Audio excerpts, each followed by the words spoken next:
Shri Venkateswara gold తాకట్టులో ఉన్న మీ బంగారాన్ని విడిపించి కొనబడును.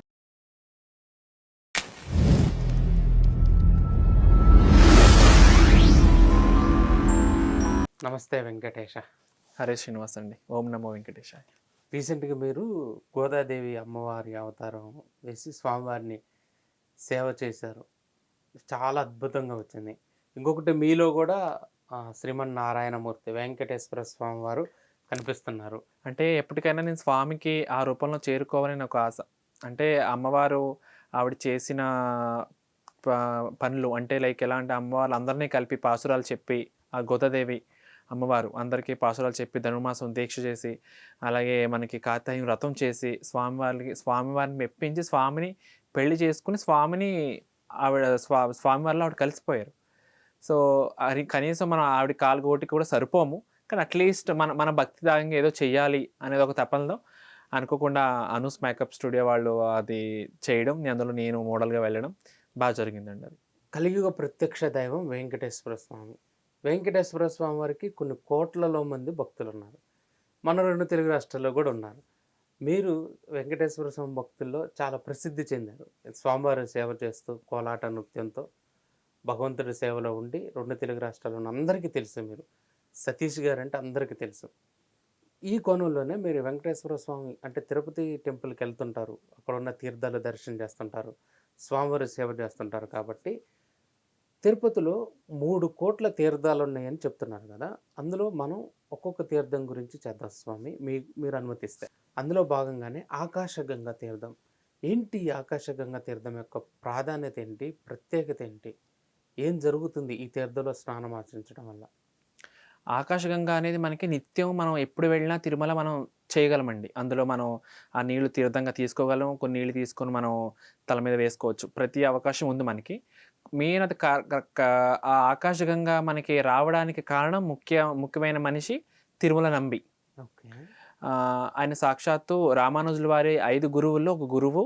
ఆయన రామానుజుల వారికి స్వయంగా మేనమావై తిరుమల నంబి ఆయన కొండ మీద 40 ఏళ్ల పాటు స్వామికి అభిషేకం చేస్తూ ఉండేవారండి. అభిషేకం చేస్తూ నిత్యం పాపనేశ్వరం డ్యామ్ దగ్గరికి వెళ్ళి నీళ్లు తీసుకురావడం దూరం అయిపోయేది స్వామికి. అలా ఆ 40 ఏళ్ళు చేసేసారు. చేసిన క్రమంలోనే నిత్యం ఏనాడు కూడా ఆయన మాంతం లేదండి. ఆయనే వెళ్ళేవారు నీళ్ళు తేవడానికి. అప్పుడైతే కుండలు ఉండే, మనకి ఇప్పుడైతే అన్ని రకాలుగా వచ్చినాయి కాబట్టి ఆ మట్టి కుండలో నీళ్ళు తీసుకొచ్చేవారు. ప్రతి నిత్యం అయితే తీసుకురావడం, స్వామికి అభిషేకం చేయడం. అదే క్రమంలో ఒకరోజు తీర్థానికి వెళ్ళారు. ఆ పాప వినాశనం తీర్థానికి వెళ్ళి నీళ్లు తీసుకురావడానికి వెళ్ళారు. వెళితే ఆ స్వామివారు సాక్షాత్తు స్వామివారు ఒక వేటగాడ వయసులో వస్తారు. తాత నాకు కొన్ని మంచినీళ్ళు ఇవ్వ, నాకు దావత వేసుకుని అడుగుతారు. ఆయన తిరుమలని పట్టించుకోకుండా వెళ్ళిపోతా ఉంటే వేటగాడ రూపంలో ఉన్న స్వామివారు ఆ కుండకి చిన్న చిల్లు చేస్తారు బాణంతో. చిల్లు చేశాక చిల్లుతో పాటు నీళ్ళు తాగేస్తూ ఉంటారు వెనకాల. తాగేసేటప్పటికి కుండ బరువు తగ్గిపోయింది ఏంటి అని చూసేటప్పుడు కుండలో నీళ్ళు లేవు.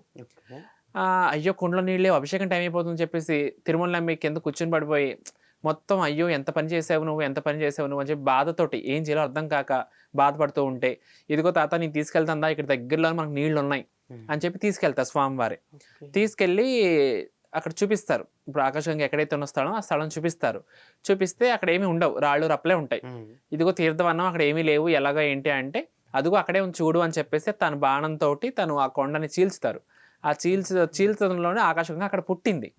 అలా ఆకాశంలో నీళ్ళు తీసుకుంటూ ఉన్నప్పుడు ఈ సమయంలోని స్వామివారు అంతర్ధాయం అయిపోయి ఉంటారు. ఓకే, సాక్షాత్తు వచ్చింది స్వామివారే నన్ను ఇలా చూడ్డానికి, నాకు సాక్షాత్తు నా స్వామి వచ్చి నాకు ఇలాగా పని తగ్గించారా అని ఆ కారణం ద్వారా మనకి ఆకాశగంగా మనందరికీ కూడా లభించింది. సో ఇప్పటికీ కూడా నిత్యం ఆ ఆకాశగంగతోటే స్వామివారికి అభిషేకమైన కైంకర్యమైన ఏమైనా సరే ప్రతిరోజు దాన్ని 3 కుండలు నీళ్లు తీసుకొస్తారు ఆకాశం నుంచి. ఇప్పటికీ కూడా పొద్దున్న, మధ్యాహ్నం, చివరికి బ్రహ్మాండం కలశం పెడతారు, వాటర్ పెడతారు స్వామివారికి, బ్రహ్మాండం అని చెప్పేసి ఆకాశగంగ తీర్థమే వాడతారు ఇప్పటికీ కూడా. ఆ తీర్థంలో భక్తులు స్నానం ఆచరిస్తుంటారు, చాలా విశేషం అని కూడా చెప్తుంటారు. ఏంటి ఆ విశేషం?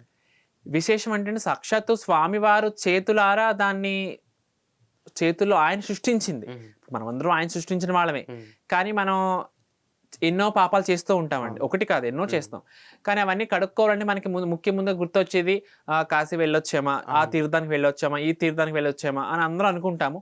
సో ఇదే రకంగా మనం ఆకాశగంగా అనేది తీర్థం, స్వామివారికి సాక్షాత్తు కలియుగ వెంకటనాథుడు ఆయనకి అభిషేకం చేస్తున్న ఆ తీర్థం మనం స్వీకరిస్తున్నాము అంటే అది చాలా మనకి ఎన్నో జన్మల పుణ్యం లేకపోతే మనకి ఇలాంటివి చూడలేము, ఇంకా మనకి అవి దక్కవు కూడా.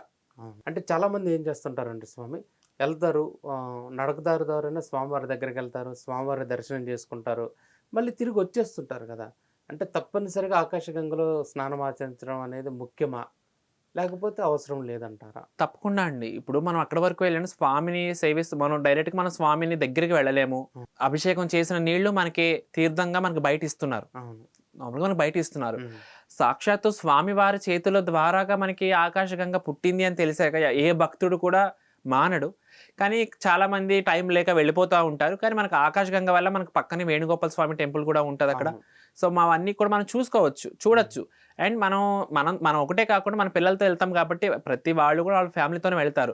సో ఈ క్రమంలోనే ప్రతి మనిషి కూడా వాళ్ళ పిల్లలకి చూపించాలి, దీని ప్రత్యేకత చెప్పాలి. ఎప్పుడైతే ఒక తీర్థాన్ని మనం తీసుకున్నా, మన తల మీద పోసుకున్న పుణ్యం కన్నా ఆ తీర్థం ఎలా వచ్చిందనేది మనం ఒకళ్ళకి చెప్తామో దాని ఫలితం 100 రెట్లు ఉంటుంది అంటారు. మనం డిస్కషన్ చేసుకోవాలి. ఇప్పుడు ఆ తీర్థం ఎలా వచ్చింది అనేది, సో తిరుమల నంబి ఎవరికో చాలా మంది తెలియదు. ఇప్పుడు ఆ గుడి సాక్షాత్తు వెంకటనాథ గుడి పక్కనే గుడి వైపున తిరుమల నంబి గుడే ఉంది మనకి. అక్కడ తిరుమల నంబి గుడి ఉంది, కానీ ఎవరికీ తెలియదు అది. మనం సుపతం నుంచి ఇలా పైకి వెళ్తూ ఉంటామండి. సుపతం ఉంటుంది కదండి మనకి, టెంపుల్ కి దిగి బ్రిడ్జ్ ఉంటుంది పైన.